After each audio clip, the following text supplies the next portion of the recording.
अस्सलाम वालेकुम नाज़रीन, जहां पर आपको एक और अहम ब्रेकिंग न्यूज़ से आगाह करते चलें। मुल्क भर में एक बहुत बड़ा ख़तरा लाक हो गया।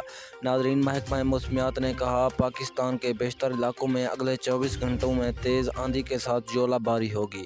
तो नाज़रीन, आइए महकमा मौसमियात ने कौन से इलाकों में तेज़ आंधी के साथ तूफ़ानी बारिश का कहा, मैं आपको मुकम्मल तफसील के साथ आगाह करता हूँ छोटी सी वीडियो में।